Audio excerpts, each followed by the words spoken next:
In most cases, transitioning into regenerative work is going to take an entrepreneurial mindset. It is going to mean shifting from a world of work that revolves around job descriptions and duties and regular paychecks to finding your unique niche and building a viable career or business around it. You can't sit around and wait for someone to tell you what you should do in regenerative work. You have to find that path for yourself.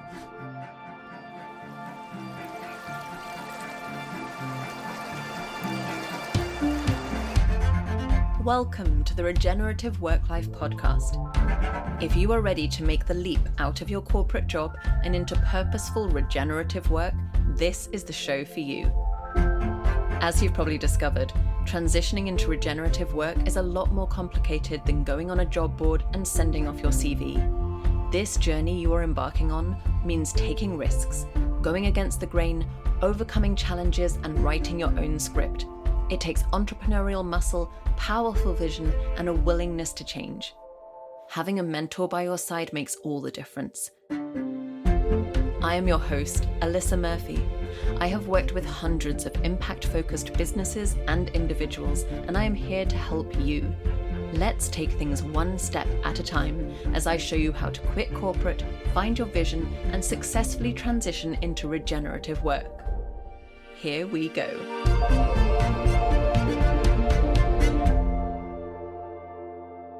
Here we are, my friends.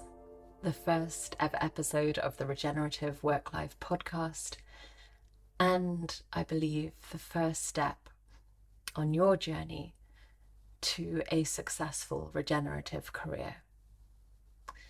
For this inaugural episode, it felt right to me to start with first principles. I know that a lot of you are equally intrigued and confused by the term regenerative. You may be more familiar with terms like green and sustainable and want to know how they compare to regenerative. And perhaps you want to get an overview of what the regenerative work landscape looks like. You'd like to know where the opportunities are, where you might fit in. I suspect that you may feel a strong pull to step out of work that isn't aligned with your values, that doesn't seem to be contributing to the kind of future you want to see. And perhaps you're wondering if regenerative is the answer. Tackling these questions in one episode does feel like a weighty undertaking. I find myself wondering, do I really know enough about regenerative to speak with authority? And I feel this pressure to get my points organized and ordered and explain things succinctly and correctly. Quite honestly, I feel a little nervous starting with such a big topic, and I find myself thinking, what if I've got this wrong? What if someone else knows better? And here's the thing. All of those worries represent an oppressive, corporatized standard of perfection and authority. To me, they come out of a worldview where only a few people get to hold the answers, and the rest of us are expected to assimilate and fit in. So what I want you to know above all else is that regenerative work starts from the heart. It starts from hopes and dreams and shared humanity. When it comes to regenerative work, when it comes to the regenerative movement as a whole, we are all welcome here, and we all get to make a contribution. I'm not here to tell you what you should do. I'm not here to say this is the right path for you. This is exactly what it's going to look like. Do these steps, 1, 2, 3, make these decisions, follow this role, build this business. I'm not here to do that. I am here to help you untangle from the corporate model of work. And I hope to guide you towards work that uplifts and supports both you and the planet. And because we are no longer in a corporate mindset, I will do so imperfectly. And as we go along, I will continue to learn and to adapt what I teach, because that is what it is to be a part of nature. So with all that said, let's take a look at first principles that will help you to untangle from a corporate mindset and prepare yourself for the process of transitioning into regenerative work.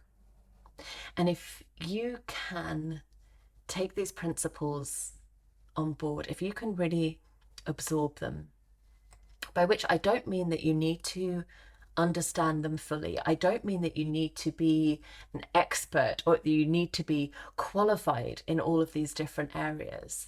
Again, that is a very corporate way of thinking. When I say absorb these principles, I mean sit with them, understand them in your body, just become curious about them, see what they spark for you. Because when you can take these principles into yourself, and when you can really incorporate these principles in whatever actions you're taking to transform your career, whether you're right at the point of, you're still in that corporate job, but it's really not feeling good to you anymore, and you want to understand where you might be able to go next, what kind of impact you might be able to have. These principles will really help you to answer those questions in a way that isn't influenced by a corporate way of work. And if you're a little bit further along, perhaps you've left a corporate role behind and you are starting to try to navigate, okay, where can my career go? Where can my skills and experience make a real impact? Where is my niche?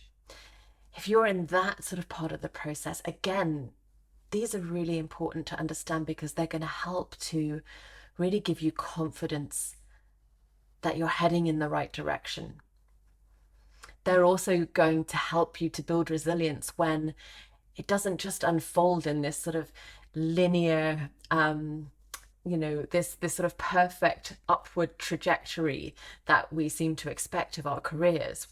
When the path is winding, when there are ups and downs and 2 steps forwards and 1 step back, understanding these principles will, I think, help you to become really comfortable with that winding path that is transitioning into a regenerative career.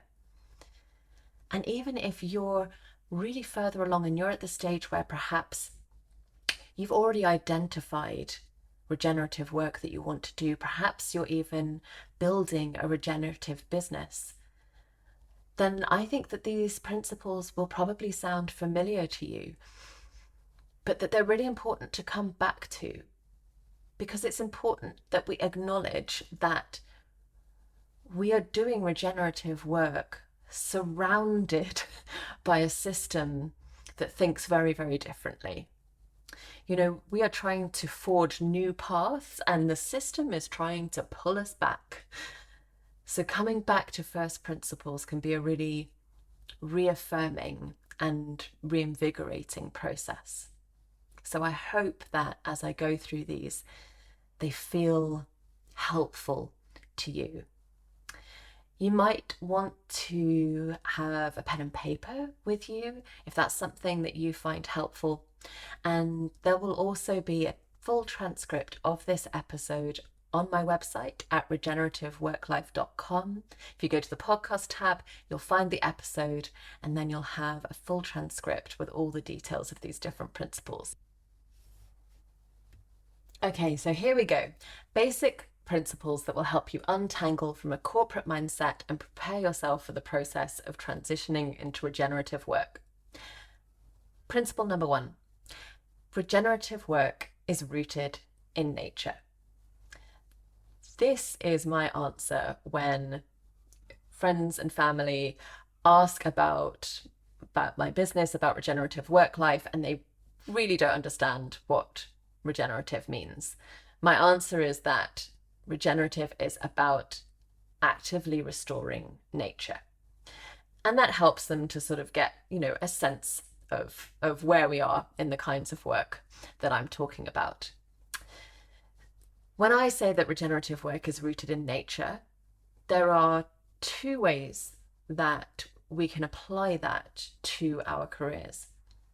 So in many cases, that may mean that your work is directly contributing to the protection and restoration of nature. So one of the perhaps best understood areas of work is regenerative agriculture. So if you're looking at roles in that kind of area, these are roles where you're really hands-on, your hands in the soil, you're actively sort of engaged with nature, you're outdoors a lot of the time, you're sort of really hands-on with nature. And that's a very important part of regenerative work. There are also a lot of supporting and ancillary roles around those sort of hands-on jobs. And I think sometimes it can be a little bit off-putting when someone is drawn to this work but thinks, well, I don't have a background in farming, or, I'm not an expert in soil restoration. So, what else is there? What other opportunities are there? But, you've got to think about all of the sort of peripheral roles that go around that. So if we're creating a regenerative farm, we're going to need financing for those kind of projects. We're going to need to bring stakeholders together. There's going to need to be leadership. We're going to need to communicate.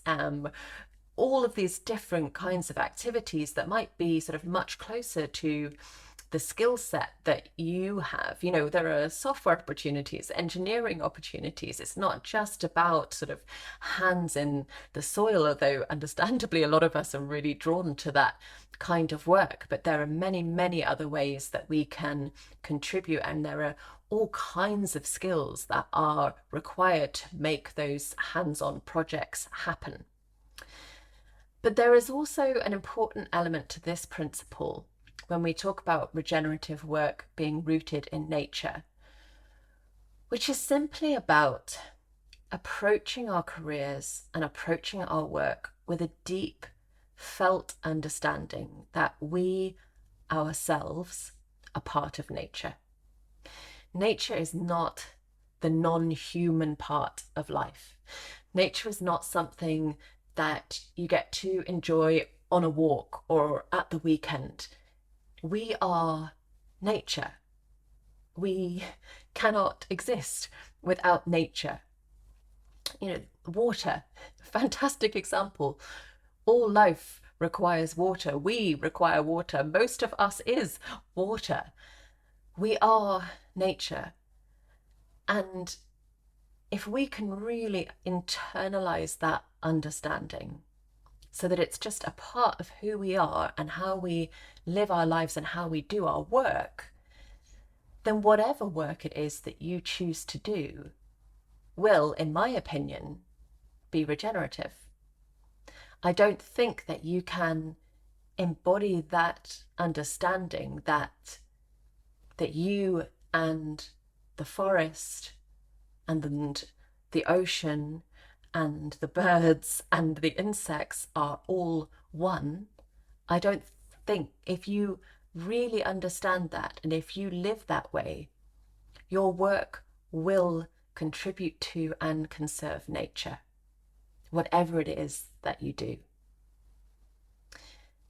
The second principle: regenerative work is intersectional.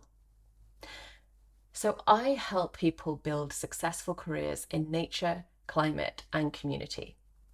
And for me, those are kind of the three pillars of regenerative work.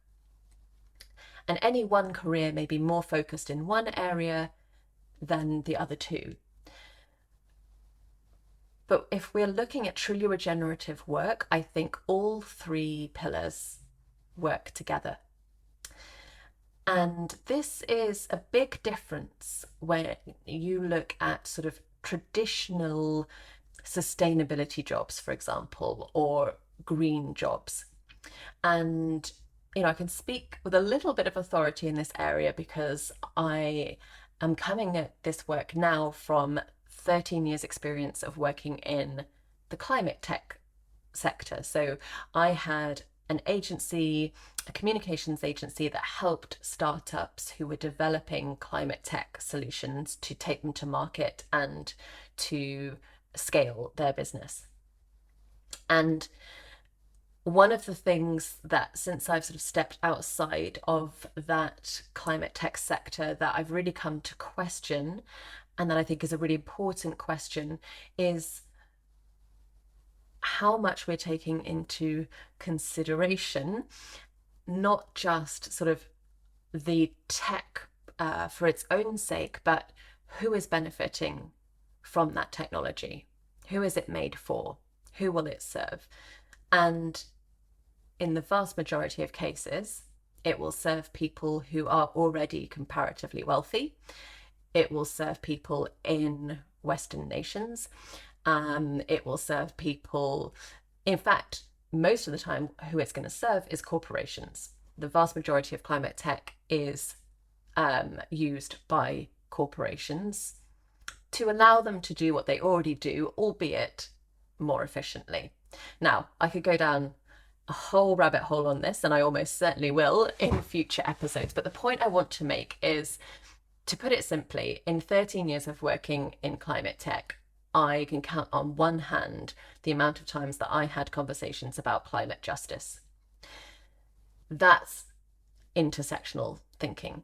So if you are looking at a role or an opportunity that talks about impact, that talks about sustainability, that talks about benefit to the planet, but isn't talking about community, or isn't talking about social impact, or if that impact is really very much focused on one section of society, then I think there's really an opportunity to ask where we could come at this from an intersectional lens. And this doesn't need to be something that's kind of complicated or impenetrable. The simple way that I define it is, are we bringing together nature, climate, and community? Are we willing to ask difficult questions? Are we willing to involve all stakeholders? And those stakeholders are not just human. Are we looking at the whole impact of what we do right along the supply chain, right into future generations? This is intersectional thinking, and this is fundamental to regenerative work.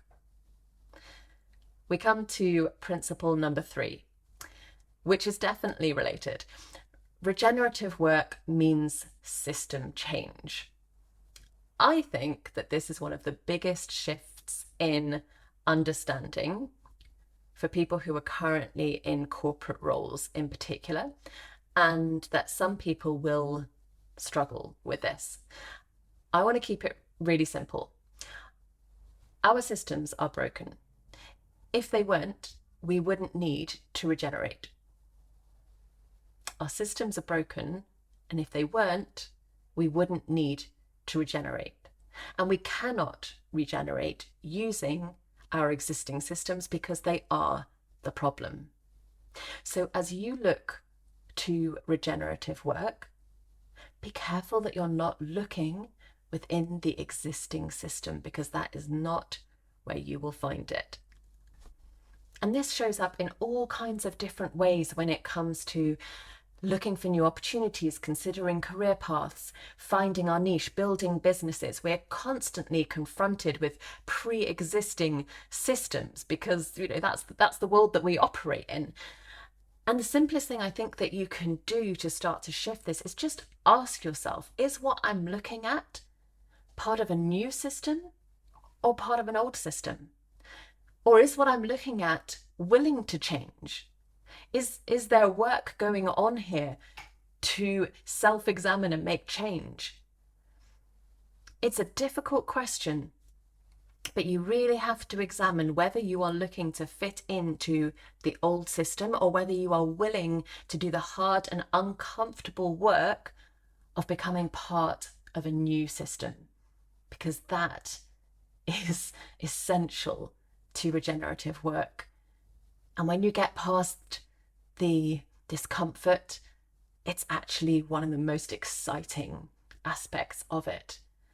That the work that you do, the job that you show up to, the business that you build can be part of building new systems that support all of us, right? That support all of those stakeholders that we talked about, including nature. That isn't the incredible opportunity presented by regenerative work. Let's come on to principle 4, which again relates quite closely to what we've just been talking about. You can imagine when we are talking about being part of changing the system, as principle 4 tells us, regenerative work is very rarely a job. Because a job, more often than not, is part of a pre-existing system. Okay, if we're going to change the game, we need new types of jobs. And very often, you need to be the person creating those new roles. Do you remember, I'm going to go on a little tangent here, careers guidance counsellors? I can remember when I was about 15 speaking to the careers guidance counsellor at school, who really had no idea what she was doing. I think she had, she taught something else and had been roped into doing careers for a few days. And it was this very strange process where you kind of talked about what you were interested in, and they looked at your grades and what you were good at and said, hey, why don't you think about doing X career? In my case, I don't think we really got that far in the conversation, because I sat down and said, I want to be an actor, and they said, yeah, we know, off you go. Just shows you how much did I know. A story for another day. But if you're approaching your transition into regenerative work like you want to go to a careers guidance counsellor, I've got to tell you that that is not how regenerative works. If you do a job search with the word regenerative as one of your search terms, you're going to find limited results. Yes, they are out there, and there are more and more of them, which is an extremely positive, exciting thing. And there is legislation coming into place, we've just had it in Europe, that are going to create more and more jobs that are directly about restoring nature. But in most cases, transitioning into regenerative work is going to take an entrepreneurial mindset. It is going to mean shifting from a world of work that revolves around job descriptions and duties and regular paychecks to finding your unique niche and building a viable career or business around it. You can't sit around and wait for someone to tell you what you should do in regenerative work. You have to find that path for yourself. And that takes observation, and it takes curiosity, and it takes imagination, and it takes time.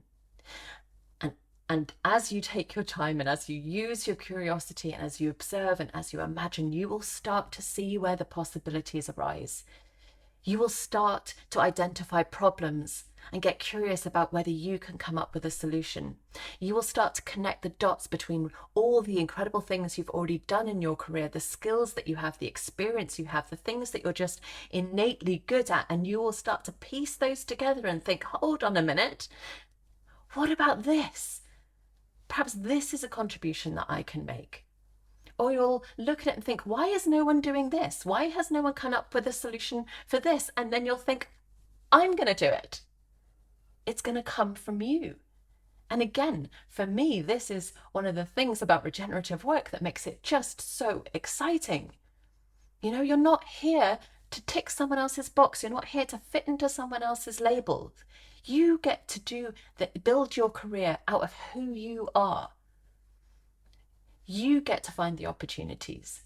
You get to contribute in a completely unique way. And yes, that can be scary along the way, but you can do this.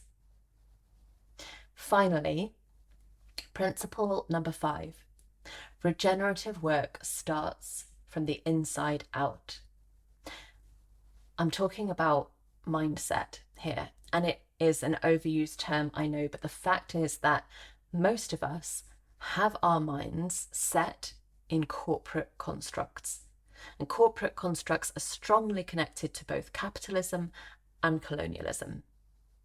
Don't don't underestimate how deeply that can penetrate. If you have fears and apprehensions and worries about whether you can make this transition into regenerative work, about whether you'll belong, whether you've got what it takes, if you have the right skills and experience, how you're going to make money, whether it can be viable, a lot of those fears are rooted in that corporate mindset and that corporate conditioning that may, for many of you, have been a long, long period of your life. But you have the opportunity to shift the way you see the world. And you have almost certainly begun that shift, which is why you're listening to this podcast, right? So I just want you to know that it starts with you. You don't need to keep looking out there. You don't need to sort of map all the opportunities. You don't need to analyze it. You don't need necessarily to get loads more training and qualifications, which is sort of naturally where we think that we need to start. Start with you. Come back to who you are, to what you love, to where you find joy. Reconnect with the natural world around you. Start building community.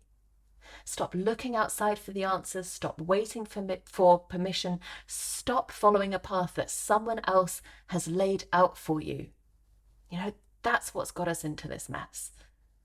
Regenerative work invites us to write our own scripts and weave them all together in a beautiful new story. And that is what I am here to guide you towards. That is the purpose of this podcast, and that is the journey that we are going to embark on together. So I'm going to quickly recap the 5 first principles of regenerative work that I shared with you today. Number 1, regenerative work is rooted in nature. Number 2, regenerative work is intersectional. Number 3, regenerative work means system change. Number 4, regenerative work is very rarely a job. Principle number 5, regenerative work starts from the inside out. Now, there's been a lot of dense conceptual material here, and I promise you that I will go into each of these first principles in greater detail in future episodes, and I will help you understand how they really apply to the work that you're doing right now and the work that you want to do in the future, and how you make that transition. At the same time as helping you with these fundamental mindset shifts, it's really important to me that this podcast gives you actionable advice. Action is my focus.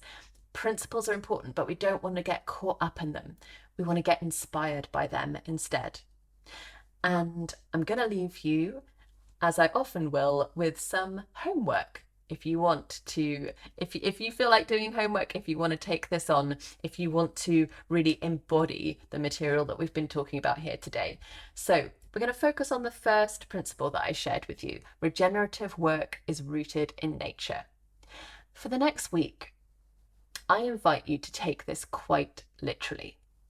Whatever your work looks like right now, how can you root it more deeply into nature? I don't care if you bring plant pots into the office or bouquets of flowers to your meetings. I don't know whether you commit to a lunchtime nature walk, or maybe you even go out and ask a favourite tree to help you tackle a thorny work problem. The weirder, the better, really. I want you to start making this strong connection between work and nature. And just by doing that, even if it feels a little bit odd, a little bit uncomfortable, you'll be well on your way to decorporatizing your mindset, Because let's face it, corporations are doing the exact opposite. They are moving further and further away from nature, but you, my friend, are going to move closer. Start today and come back for the next episode as we move deeper into this journey and guide you towards a successful regenerative career. I'll see you next time, and remember, nature needs each and every one of us. Thank you for listening to the Regenerative Work-Life podcast. It's time to put what you learnt today into practice. Remember, you were called to this work for good reason. Nature needs each and every one of us, and you can do this. If today's episode has been helpful, please take the time to share it with someone who needs a little guidance in stepping out of corporate and into regenerative. Learn more about how I can help you find your vision for a work life filled with purpose, impact, and joy at regenerativeworklife.com, and connect with me on LinkedIn. Just search Alyssa Murphy. I'll see you back here soon for the next episode.